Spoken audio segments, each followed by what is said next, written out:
This is Kamala Beach, a peaceful bay fringed with casuarina trees and gentle waves. Just beyond lies Lion Cape Beach, known locally as Hard Laem Son. Tucked between rocky headlands and accessible by foot or boat, this hidden cove is a pocket of paradise. Surrounded by jungle-clad cliffs and scattered boulders, it offers a feeling of discovery, where golden sand meets crystal water and solitude settles in.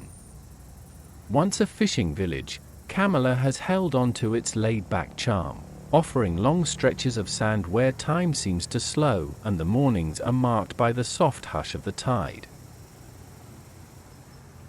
Join us as we journey north along the southern coastlines of Thailand in search of solitude, uncovering quiet and secluded beaches far from the crowds of mass tourism. Once considered one of the island's best-kept secrets, this hidden cove on Phuket's west coast, named after the lion-shaped headland that guards it, still whispers of seclusion and tropical charm. Further north, we arrive at Surin Beach, an elegant crescent of white sand where upscale villas meet untamed beauty. Though known for its luxury, Surin remains grounded and natural.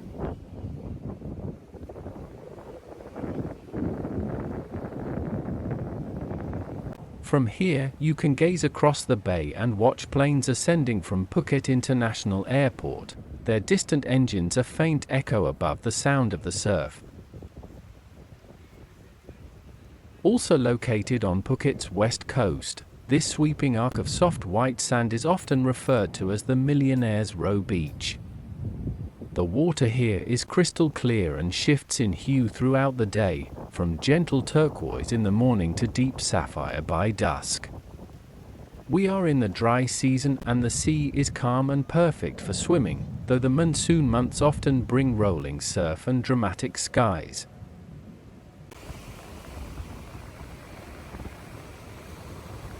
At sunset, when the day trippers have gone, Surin becomes a place of quiet reflection, where the only sound is the hush of the tide, the whisper of wind through the pines, and the occasional rumble of a departing flight far overhead.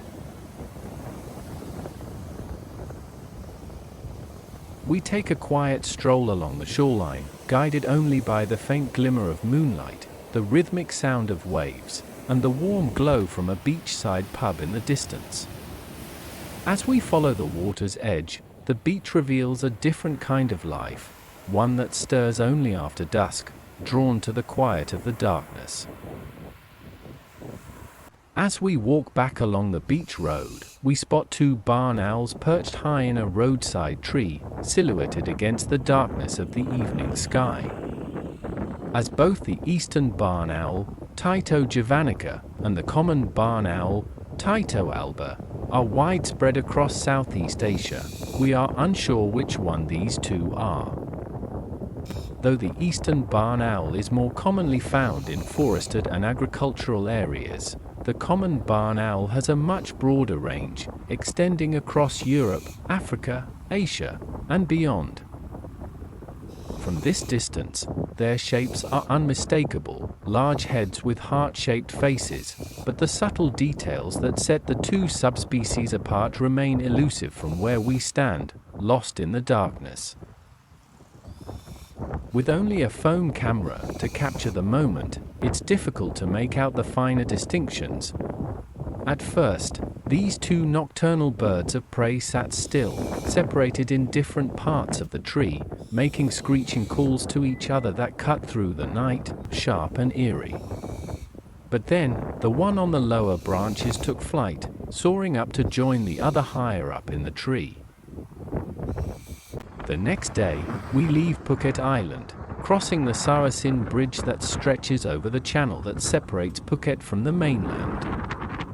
The view is breathtaking, with the crystal clear waters of the Andaman Sea below and the coastline fading into the distance.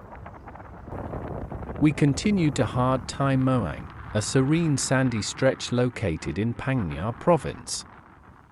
This beach is part of Khao Lampi, Hard Thai Meuang National Park, which spans approximately 72 square kilometers.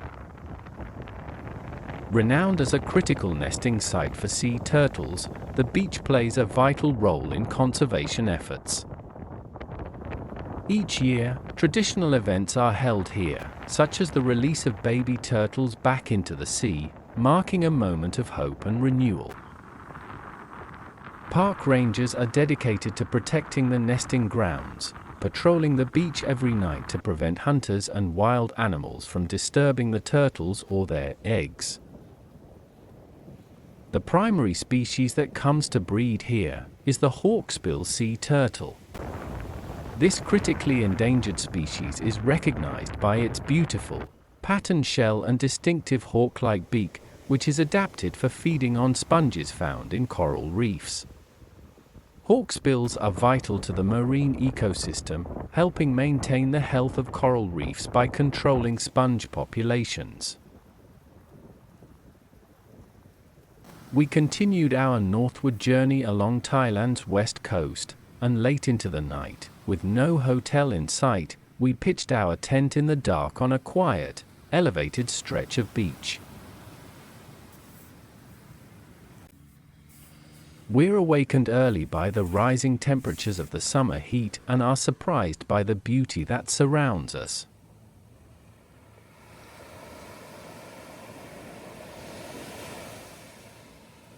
We are at Ao Siam, a bay in Kura Buri, Phang Nga province. This secluded stretch of coastline boasts pristine, unspoiled natural beauty. Untouched by mass tourism, its beach offers visitors a rare opportunity to experience its peaceful surroundings. This lesser-known part of Thailand, with its stunning natural landscapes, provides a unique and enriching experience for those seeking to connect with the country's untouched coastal heritage.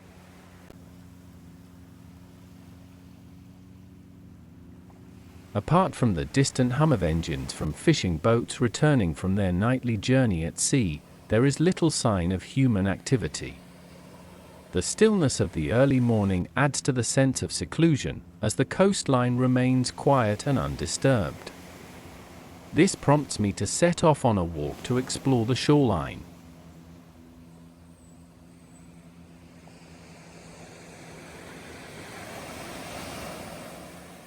Thailand's coastline stretches approximately 3,219 kilometers, encompassing a diverse range of coastal landscapes. A large section consists of sandy beaches, while other areas are made up of mangrove forests, rocky shorelines, limestone cliffs, and wetlands. Along the Andaman Sea and the Gulf of Thailand, extensive mangrove forests provide vital ecosystem services, including erosion control and habitats for marine life. The country's western coastline features dramatic limestone cliffs, particularly in areas like Krabi and Phang Nga Bay, which are famous for their stunning rock formations. Additionally, Thailand's coastal wetlands, including estuaries and tidal flats, serve as critical breeding grounds for a wide variety of species. This varied and rich coastline supports not only Thailand's natural biodiversity but also contributes to the protection and sustainability of its coastal environments. A narrow path leads further up the seaside cliff, offering an enticing glimpse of the views that await higher along the trail. However, a message painted on a large rock states that the area is private property and access prohibited to outsiders, discouraging any further exploration and leaving me little choice but to turn back.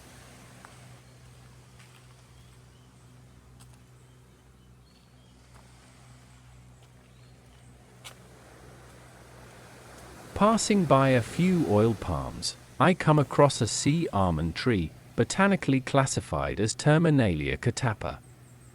In Thai, it is called hu quang, meaning deer ears, a reference to the shape of its large leaves, which resemble a deer's ears. The English common names, in contrast, relate to its almond-like fruit, which is also edible. The tree's young leaves are a bright lemon green, darkening as they mature and eventually turning a deep red before falling.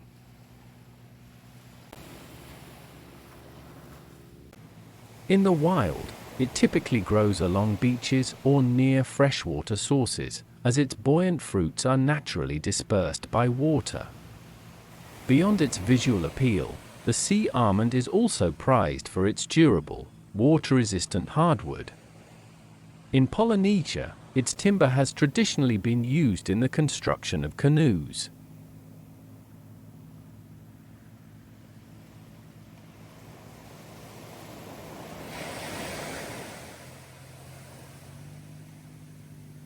The fishing boats used in this part of southern Thailand have a distinctive high prow, designed to navigate the challenging waters of the Andaman Sea and help the vessel cut through strong waves with ease. While walking, I spot a pong pong seed, the fruit of the so-called suicide tree. Nearby, I notice an animal trail imprinted in the sand. Curious, I follow it, though the creature itself remains unseen. It could simply be the tracks of a dog. But along the way, I catch sight of another, much smaller inhabitant of the beach. A sand bubbler crab. Sand bubbler crabs are tiny, fascinating crustaceans commonly found on tropical beaches across Southeast Asia. These crabs are best known for their unique feeding behavior. At low tide, they emerge from their burrows and sift through the wet sand for microscopic organic material. As they feed, they form hundreds of tiny, round sand pellets, or bubbles, which they leave behind in striking, often symmetrical patterns across the beach surface. These crabs are usually small, measuring just 1 to 2 centimeters across, and they move quickly, often retreating into their burrows at the slightest disturbance. Their sandy coloring helps them blend in perfectly with their surroundings, offering camouflage from predators such as shorebirds. Despite their size, sand bubbler crabs play an important role in coastal ecosystems by aerating the sand and contributing to the natural cleaning of beaches.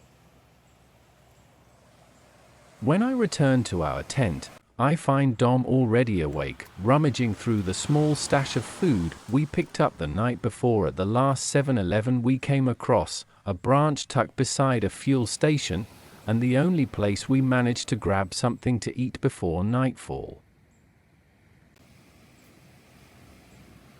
Soon after, we pack up and set off toward our next destination.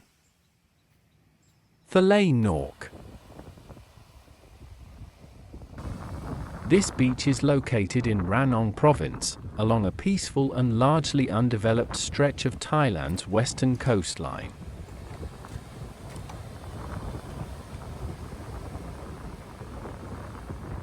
Known for its wide sandy shore, gentle waves, and serene atmosphere, it offers an ideal retreat for those seeking solitude or an escape from crowded tourist spots.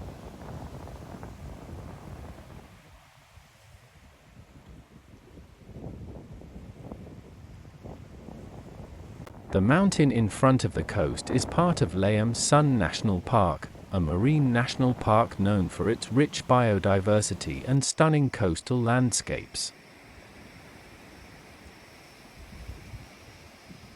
The park features a diverse range of ecosystems, including mangrove forests, limestone cliffs, and tropical rainforests.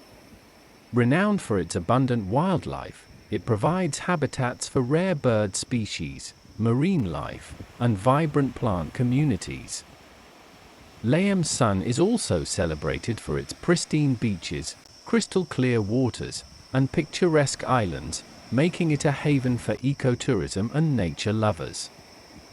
Situated offshore, it can be reached only by boat, though we cannot see any boat services available from here.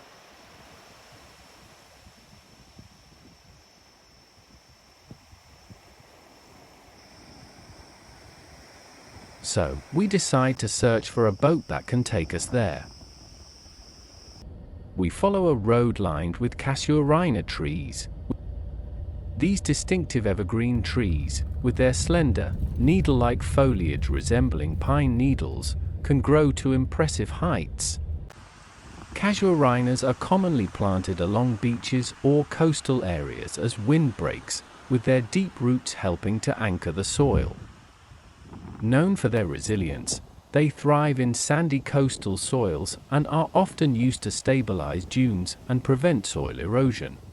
However, many of the casuarinas here have been uprooted, possibly by stormy waves and strong winds, or they may be remnants of the 2004 tsunami, which caused significant damage to the park. Laem Son National Park is one of Thailand's largest coastal protected areas, spanning approximately 100 kilometers of coastline, making it the longest protected shore in the country. Established in 1983, the park covers an area of 196,875 rai, or about 315 square kilometers. It takes its name from the casuarina pines, locally called sun, that fringe its coastal cape. The road eventually led us to a quiet bay along the coast, where traditional wooden fishing boats were anchored at the edge of a mangrove forest, but unfortunately, no boat service was offered here either. The tide is low, and the embayment is mostly dried up, dashing our hopes of finding the vessel needed for a crossing.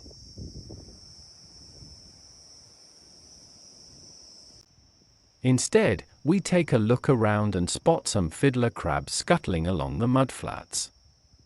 These small, colorful crabs are easily recognizable by their distinctively large claw, which is often much bigger than the other. The oversized claw is used for communication and attracting mates, while the smaller claw is used for feeding. As they move, the crabs rhythmically wave their large claws in the air, adding a lively, almost theatrical element to the otherwise still landscape. Their quick, sideways movements and tiny burrows scattered throughout the mud make for a fascinating sight in this quiet coastal environment. Only male fiddler crabs have a large major claw, which they use to attract mates, show dominance, and defend territory. Females lack this oversized claw as their role focuses on foraging and burrow digging for survival. There are hundreds of species of semi-terrestrial marine crabs belonging to the family Ossipodidae. These are porcelain fiddler crabs, Ostruca annulipes, with a square-ish body measuring about 1.5 to 2 centimeters wide. The oversized pincer of male crabs can be nearly twice the width of the body. This claw is typically pink, though it may appear nearly white. The crab's body varies in color, from pale to black, with dark, bluish, or white stripes. Their short walking legs display a range of colors, including orange, brown, reddish, and various dark or light shades. These crabs are typically found in coastal environments. Also in the sand lie a couple of tower shells, Turritella communis, a type of sea snails known for their long, spiral-shaped shells. We learned that the boat service to Laem Son National Park departs from Bang Ben Beach, a little further north from where we are now. However, it's separated by the sea and can only be reached by driving around a large inlet. They offer trips that start only in the morning, and reservations are required a day in advance. Unfortunately, we won't have enough time left for this. From here, we drive back to the main road and continue to Khao Fachi, a mountain at the northernmost stretch of Thailand's western coastline along the Andaman Sea, with a summit rising 259 meters above sea level. A viewpoint offers stunning vistas of the Kra River, which forms the natural border between Thailand and Myanmar. Here, Thailand's Andaman coastline ends and continues into Myanmar, where it extends further north to eventually merge with the Bay of Bengal. A little further north in Thailand is the Isthmus of Kra, the narrow land bridge that divides Thailand's western and eastern coastlines, where we will cross the peninsula and make our way toward the eastern coast along the Gulf of Thailand, where we spend the next morning at a charming beach. We are at Somboon Beach, just south of Ao Siam National Park in Bang Saphaan district, Prachuap Khirikhan province. From here, we'll rejoin the main road and begin our journey home. With that, our road trip, an exploration of the lesser visited beaches along Thailand's west coast, comes to a close. Our journey took us along a stunning stretch of Thailand's coastline, from Laem Phromthep, the southernmost tip of Phuket, all the way to Khao Fachi, the northernmost point of the western seaboard. Along the way, we explored a variety of beaches and scenic viewpoints. For more detailed glimpses into these places, be sure to check out the individual videos available on our channel.